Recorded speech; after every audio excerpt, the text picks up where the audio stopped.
What's up, everybody? Nate here from Startup Nation. I have a special guest, Leigh Marshall. We're going to talk a little bit about her experience, and I bring her on the podcast today to specifically talk about leadership and culture. She has a ton of experience with that, and then also the second episode is going to be about adversity, because she deals with the younger generation, which I really think is going to hit home with a lot of you, and how she's built this amazing program, this basketball program, from ground up to being top in the state. So Leigh, tell me a little bit about yourselves, and then we'll start talking a little bit about the leadership and culture piece. I am well, first of all, I'm excited to be here, but I am the head women's basketball coach at Palomar College, which is a junior college in San Diego, California. I myself was a student athlete, played junior college basketball, moved on to be an assistant at the junior college level, and I just finished, or I'm currently in my 10th year at Palomar College. I've kind of built the thing from the ground up. I'm really excited about the success we've had in the last 6, 7, 8 years, and all the things that we have done to ensure that success. So Leigh started when she was 13, so that's why it's been 10 years. So let me ask you a couple questions about the culture. So I talk about culture a lot with Startup Nation and on my vlogs and all that. Green Guard Services, which a lot of people know, and even Hardcore Fitness. I feel like culture is a driving factor, and probably the number one driving factor in any successful business. Relevant if you're selling products, if you're a service-based business, or if you're in a sports environment or a fitness environment like Hardcore Fitness. If you don't have happy employees, or happy teammates, then you don't have happy members, or whatever it may be, right? And so a lot of that is specifically driven to the point that if you don't have that, it's just not going to be a sustainable approach for any environment. So it sounds like you started where you guys probably weren't doing too well. You weren't the hottest team in the world 10 years ago. Right. We're going to continue to date you. She'll tell me to F off later. It's okay. So with that being said, talk a little bit about that, and we're going to talk about adversity in our next episode, and we'll touch on that now too. There seems like you probably had a lot of challenges in the first couple of years, and how you slowly improved that that culture and through leadership, right? Because it's really important people understand that. Definitely. Just a background of when I took the job at Palomar, basically everyone told me not to take it. It was a late hire in September. It was kind of no players were left there, and people looked at it as, you're not going to have success here. You're not going to be able to recruit kids to be able to win games. And so currently we're 15-1. We've been top 5 in the state in the last 7 years. We've made the state Elite 8 3 times, the state Final 4 once. We have been to the Sweet 16 6 or 7 times, conference champions 5 times. All these accolades and things and that we've earned. And when I got there, the cupboard was bare. And so the first thing we had to do was, first of all, understand what we wanted to be about as a program. I'm all about like that blue collar work ethic, to get out and hustle. And so we wanted to recruit kids that had that mentality. And the first year, I remember we had a player get pregnant. We lost a player to academics. They have to maintain a certain GPA and a certain unit level. And the first couple of years were rough. I spent a lot of those 2 years maybe drinking a little bit, but we've since really established what we're about, and we're about working hard, and no one's going to outwork us. Right now, like, our current thing is Palomar hustles harder. And so we're going to guarantee that we're going to out-hustle you, out-tough you.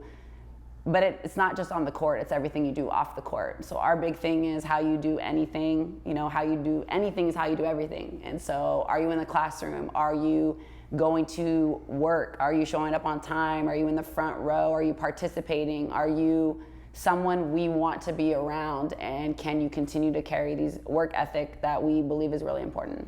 So let's talk about that, because I talk about that a lot, just in general with people day in, day out, and I want to see how that translates. Maybe give us some specific examples, but I tell a lot of people, because I'm a pretty brash guy, as most people that know me, Leigh knows me pretty well as well. So I always tell people, if you're going to wake up every day, why would you not want to give it your best? If you don't, what the hell, what's the point of waking up? And I know that sounds like, well, geez, that's kind of a dickhead comment. Well, maybe it is, but if you're going to wake up every day, give it your best, or go find something else you don't want to give it your best in doing. It doesn't make any sense to me, especially if it's a profession or going to the gym or something like that where you should give a shit about it. If you don't, then find something else, right? And so because I have that philosophy, and people really should have that. Like, go to sleep every day saying, man, I gave it my best today. I couldn't have really given anything else. If that means, like, yesterday, I've been really sick this entire week, and for me personally, so people understand, I'm not going to use that as an excuse to have shorter days, or to, and of course my wife gives me crap for it. She's like, hey, get your water, you should come home. And it's like, I got crap to do, I'm not doing that. Like, I have an obligation to over 100 employees to get things done and make sure I move the needle forward no matter what happens. Me being sick is not their issue. And so for me, mentally, when I go to sleep at 11, 12 o'clock at night, I know I gave my damnedest no matter if I was sick or whatever the circumstances are in my life right now. So how do you have that happen maybe on the court? Because you're saying let's hustle harder, but what are some of the things you actually do to get them? Because kids are kids, and maybe they didn't come from that background, or maybe their father or their mother or their homies or whatever it is they weren't raised in that environment. So to have to switch that mindset is pretty challenging, right? Definitely. I think mental toughness is one of the things that's so important for us, and we do that through whether it's the physical training, we do a lot of chalk talk, but understanding that they think working hard is not what I think working hard. And so we kind of set this bar and this level, and obviously when you get your culture built and you have girls that now are around in your program or your company, your employees, that understand what the culture is about, they hold themselves accountable, but they're able to hold others accountable.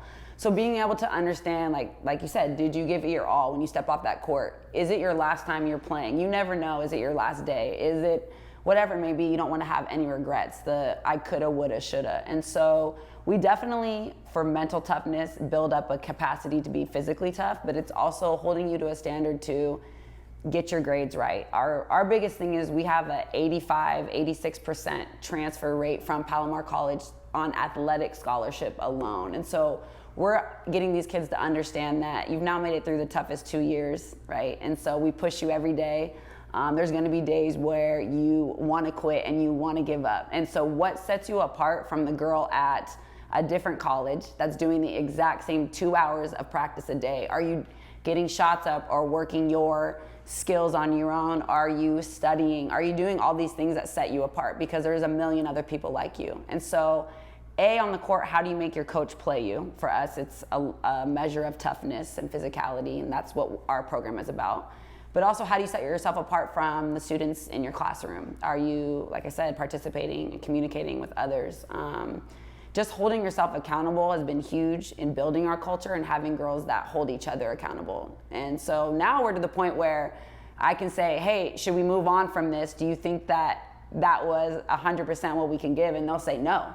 So-and-so didn't do whatever, and so we'll do it again and again and again. And so just in life, I mean, we do, especially at junior college, I have kids from every background, every walk of life. I've had kids that have both parents incarcerated, to kids that have been homeless, to kids that come from a great two-parent background. And the best part is seeing these kids understand how hard you have to work, and no one is going to do it for you. No one's going to do it for you. No one's going to hand it to you. And so what are you willing to do, like I said, to set yourself apart? Yeah, I think that's important, and I'll give it a specific example, and if you have any, you can share them too, but this is one that actually just happened to me last night. I don't like selling things from my house because I think it's just kind of probably not the safest thing in the world these days, but we were cleaning out my backyard, and we sold a couple things on Facebook Marketplace. This guy came by, it was really cool, I sold him like a dog crate or something. And then he came back by for something else, but his first thing to me was like, Jesus, what do I do to get all these cars that you have? You got fun cars, right? And I started laughing. He was being a nice guy about it. He ended up talking about how he does podcasts too, and other things, but he was a bigger guy. And I started talking to him, when he came back last night, I started talking to him about the gym in Vista that I own. And that's where Leigh goes as well. She just needs to keep up with my cardio. But in all seriousness, this guy was talking about some of his injuries and things his ailments that kind of make things difficult for him. Yeah. And I've met this guy twice for all of 10 minutes, right, 15 minutes. And again, this is where my brashness comes in. He asked me about it, and I said, well, if you're serious about this, I will help you. I gave him the example of Ruben that you guys have heard a million times on this podcast. He's lost 130 pounds in a year. And a few other people that I've really kind of coached through this with the support of people like Leigh as well. And I said, if you're truly serious about this, I'm going to bust your balls and you're going to hate me, but we're going to get through this, right? And he has some challenges with some other stuff going on at home and all that. And so he's going to show up to the gym tonight at 5:45. He's not going to work out, but he wants to see it. I'm going to slowly roll him into it. Set up some motivational crap this morning, responding right away. And you can just tell, he's like, I think he might be to a point in his life where he really wants it. But what you need to do is understand where that mindset is for those people, and if they want it, then you start measuring that level of desire, and then you just push them a little bit further. Right. And for this guy, I think that's where it's going to be. It's like, I'm not going to ask him to go do 20 burpees when he has plantar fasciitis in his foot. He probably can't jump, or my trainers wouldn't, right? But that's where you really understand where people are. Like, you just slowly continue to move them. So like Ruben, for example, he ran the treadmill at a 5 mile per hour pace when he was probably 250, 260. And then the next week I said, you're going 5.5, then you're going 6. And now the guy runs at a 9, not even thinking about it, right? But you start getting those incremental wins, the small wins, and it can be weekly, daily. And all of a sudden that confidence builds up, and you'd be amazed the ability of a human being when you can do that. And so I'm sure you see that probably even more so on the court, right? And so maybe if you have an example or two of that, I think people would understand. I think our biggest thing, and I think it translates because we always talk about, why is your boss going to hire you, or why is your boss going to give you the promotion, is we talk about winning the day, which we even break it down to like winning each possession on the court, right? So right now we're doing a journal, and they have to do 3 critical tasks a day that they write down. So for some of them, it's as simple as stretch for 10 minutes. For others, it's study or whatever. And so they can do a win or a loss for each of those tasks if they create that. And so whether they create all 3 tasks, that's a win on the day. They don't, maybe it's a loss on the day. Well, they got to look back and reflect and understand, what do I have to do to make sure I'm winning every day? And so I think you're always going to have challenges. People are always going to have excuses. Every single person has some type of adversity in their life or something they're facing that you have to overcome, and be able to understand that it really comes down to you. It comes down to no one's going to do it for you. No one's going to give it to you. And so I have had, a player of mine that I, won't name, but she struggles. She struggles in class. And so what is she doing every day to make sure she's getting to the academic advisor, or she's taking extra time at night to study? And for me, this all translates, like the athletes, it all translates to business. It all translates to real life, because the real life is very hard, and there's a lot of failure that happens every day. And so do you face that failure and you look at it as a failure, or do you face it and you're able to grow through it and respond to it? That's the biggest thing. It's not, I'm sure you say this all the time, but it's not what happens to you, it's how you respond to what happens to you. So if you're someone that has that fortitude, and that's built, a lot of these kids don't have that, or they don't understand that they have it.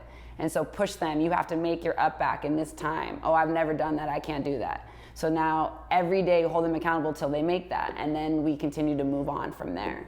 Yeah, I think that's a good point. I brought that up actually in a meeting yesterday with a big prospect for Green Guard, probably could be $250,000 or more. But I told him, it's like, I tell people, I'm very honest, we're gonna fuck up. Yes. We're gonna screw up. Yeah. And if you think we're not, then this is not the right company for you. Right. But here's the deal, it's the way we respond to that failure or those issues is gonna make a difference. So I think the consistency in which you win those incremental successes, and then just more importantly, especially with the younger generation, the consistency in which you make good decisions. Yes. I actually had this conversation with a 70-year-old the other day, sadly enough. But making good decisions on a consistent basis doesn't make you a saint, or doesn't make you perfect. It just makes you conscious of making good decisions. Should I go out and eat that hamburger if I'm already overweight? Should I have that extra drink if I know that I have an issue with drinking? Right. Should I party till 12 o'clock at night, knowing I have a class at 6 a.m. and then half-ass it in class, and then having a shitty practice the next day, right? Those aren't good decisions. And once you start making those decisions consistently well, you're going to start seeing, oh my God, life changes very quickly for you. And within a couple months, you're going to see a completely different way of looking at things, and how it can actually snowball into successes and opportunities, and your different crowd and all that. I think, the biggest thing with that is what I see, especially with this generation, because I am around 18 to 21, 22-year-olds every day, so this is the next up and coming, is they don't understand that they put in work and they want to see immediate results, like tomorrow, next week. And that could be with weight loss, that could be with business, that could be with basketball, with classes. And a lot of people quit right before they're about to succeed, and we talk about that a lot. And so they're this instant gratification, and they want to see a change overnight, but they didn't get the way they are overnight. It was 18 years or 19 years of doing a certain habit. So how do you focus on that habit to change it, and then give it time to come to fruition, and not expect overnight results? And that's the biggest thing I've seen.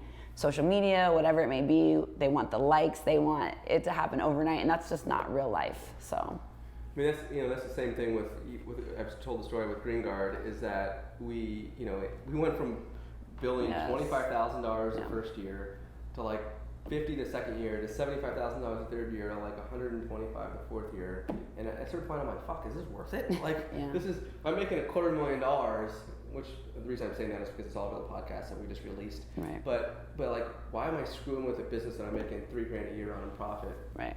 When I make $250,000, and I have to stay mentally strong and say, no, I'm doing this for a purpose. I know this is going to work. I know this is going to work. Right. And here we are 10 years later at $5.5, $6 million, right? Yeah. And so, but that took years, literally years to get to that point, right? And that same philosophy can happen with, really anything in life that requires some type of, mental fortitude to get through, right? And that, it could be a basketball. There's Kurt Warner for the Arizona Cardinals played in the Canadian Football League. Right. Ended up being a Hall of Famer and winning a championship, right? But the guy, if he didn't push through and play in these bullshit leagues for forever, would have never done that. And then that's an example from somebody at a different level. But the point is that it happens at people as low as my level, where you weren't making shit, you were working your ass off moonlighting, to people that were Hall of Fame quarterbacks. And I think it's really important people understand that, and that things don't happen overnight. I'm trying to possibly create a partnership with somebody right now for my mission services business, and I had that same discussion. Right. I don't want you giving up in 3 months or 6 months if we're not getting a lot of traction here. It takes a while. Right. If you can't do that, then we can't be partners, right? And those discussions have to be had, and I'm sure you have those with your kids too. Definitely. I think, like I said, the first 2 years, the first year we didn't win one game, to be honest with you. Yeah. So we had 6 girls, and we made it through the season. Yeah, it was brutal. And so the second year, we chipped away, and there was, of course, moments of doubt, like, should I be doing this? Am I doing the right thing? But we had girls quit because they just weren't tough enough and couldn't last in our culture. So I felt like, am I building the right type of culture to attract the right type of kids? And so our third year, we won conference. We upset the 2 seed in the Sweet 16, and then by the fourth year, we had it rolling. We won 5 conference championships in a row. I've been lucky to be, I was our conference coach of the year 6 times as well, California State Coach of the Year twice, and that's all because of the culture that we've established at Palomar. That's not an individual award. That has to do with the players that I have every day and the work that they put in. But I think the biggest success for us, obviously, is to watch them go on, but and accomplish an athletic scholarship or just go on to school, but then to see them get into the workforce and be successful and give back to the community. I have quite a few that have gone in to be police officers, which is like, you never would have thought that kid would be a police officer if they knew what she was doing when she was with us. Yeah. But I think just being able to be all in, whether it's failure, success, because you're going to face both, and what type of person are you when you face failure? Because we all know everybody wants to be a winner, and it's easy to say you want to win. Are you willing to do what it takes to win every day? And that's on the court, in life, in the classroom, whatever it may be. So that'll lead us into our next episode here that you guys will watch about adversity. So stay tuned with that. Again, this episode was about leadership and culture. I think it's absolutely critical. And then we went pretty deep into mental fortitude and just understanding the importance of not giving up. So thanks, Leigh, for this. Yeah, thank you. Thanks for listening, everybody. Please subscribe to my YouTube channel and or follow me on Instagram. Truly appreciate it. Thanks for all the support. Thank you.